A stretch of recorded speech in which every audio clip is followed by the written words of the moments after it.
Hello everyone, welcome back to my channel. তোমরা হয়তো ভাবছো যে আমি প্রথমেই লাগেজ কেন দেখাচ্ছি, তো আস্তে আস্তে জানতে পেরেই যাবে যে আমরা কোথায় যাচ্ছি। তো এখানে আমাদের লাগেজ রেডি, এখন গাড়ি আসবে, তারপরে আমরা বেরোবো। আর দেখো, এটা হচ্ছে আমার আউটফিট। নিচে আমি শর্টস পরেছিলাম, যেটা এখন দেখাতে পারছি না। তারপর গাড়ি চলে আসে, গাড়ি চলে আসার পরে আমরা যাচ্ছি হচ্ছে আসানসোল স্টেশনে। সেখান থেকে আমাদের ট্রেন আছে, আমরা জালিয়ানওয়ালাবাগ ট্রেনটায় যাচ্ছিলাম। কোথায় যাচ্ছিলাম এটা তো তোমরা ভিডিও দেখতে দেখতে জানতে পারবে। তো এই যে এখানে দেখতে পাচ্ছ, আমার বোন এখানে চাউ খাচ্ছে আর আমি ভিডিও করছি বলে ও রেগে যাচ্ছিল।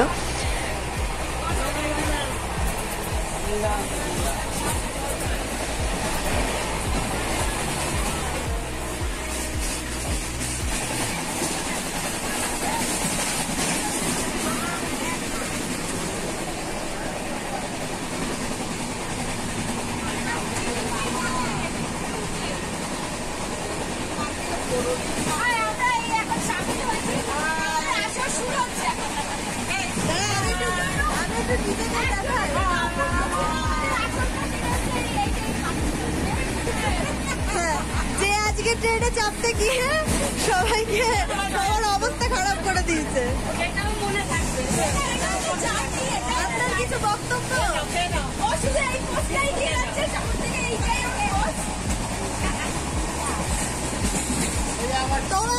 তোমার কিছু বক্তব্য আছে? তোমার কিছু বক্তব্য আছে? এই যে আমি ভিডিও করছি।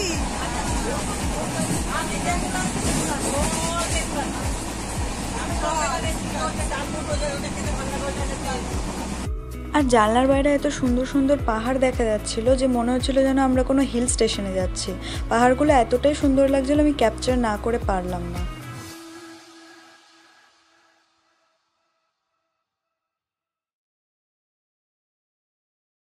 এখানে দূরে একটা বড় পাহাড় ছিল, যেটা আমি ক্যাপচার করার চেষ্টা করেছি, বাট আমার ফোনের ক্যামেরা অতটা সাপোর্ট করেনি।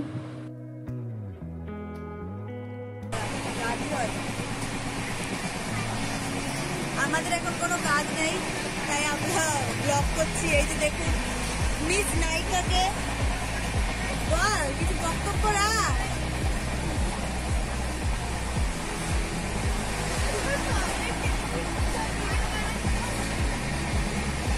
ঠিক আছে, নায়িকাকে আর দেখা যাবে না। নায়িকা এরপরে কালকে থেকে সুন্দর করে সাজুগুজু করবে, তাই তো?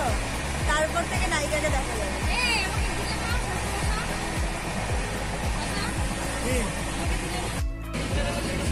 আমাদের সিটে এখন হাইজ্যাক করে বসে একদল ছেলেরা খাবার খাচ্ছে, তাই আমরা এখানে বসে আছি, খেতে পাচ্ছি না। যা ছেলেগুলোকে দেখাতে হবে। It was at this moment that he knew he fucked up. তো আমার দিদি এখানে ছেলেগুলোর ভিডিও করতে গেছিলো, আর লাস্ট মোমেন্ট ওরা বুঝতে পেরে গেছিলো যে ভিডিও করা হচ্ছে। তারপরে আমরা এখানে খাবার দাবার নিয়ে বসে গেছি। খাবারে ছিল হচ্ছে রুটি তড়কা, যেটা মা বানিয়ে নিয়ে গেছিলো ঘর থেকে।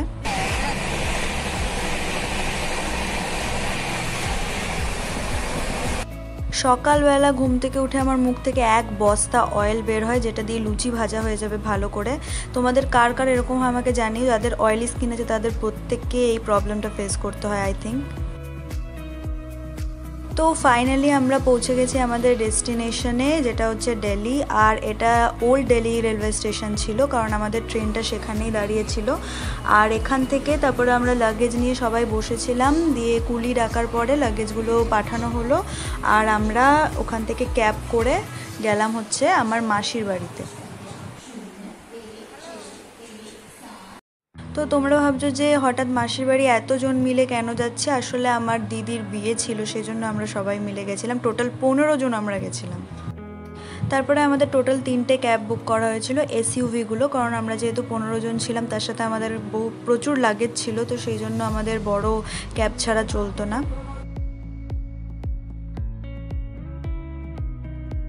তারপরে এই সুন্দর টানেলটার মধ্যে দিয়ে আমরা যাচ্ছিলাম, যেটার ভিডিওটাও আমি ক্যাপচার করে রেখেছি।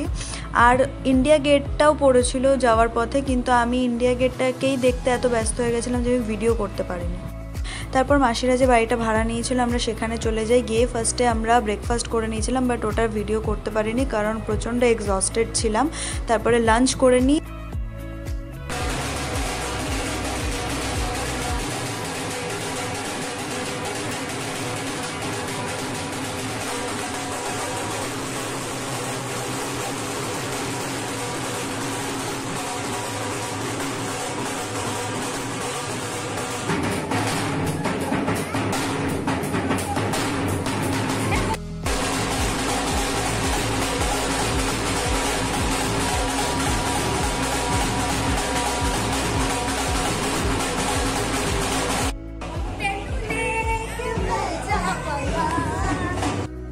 মেহেন্দিতে তো খুব নাচ গানা হচ্ছিল। তারপরে মারা এখানে সবাই মিলে গেছিল গঙ্গা নিমন্ত্রণ করতে।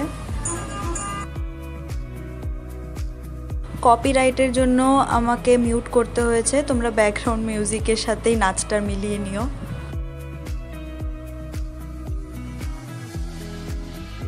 আমার দিদির বিয়েতে আমরা প্রত্যেকে আমরা এনজয় করেছি।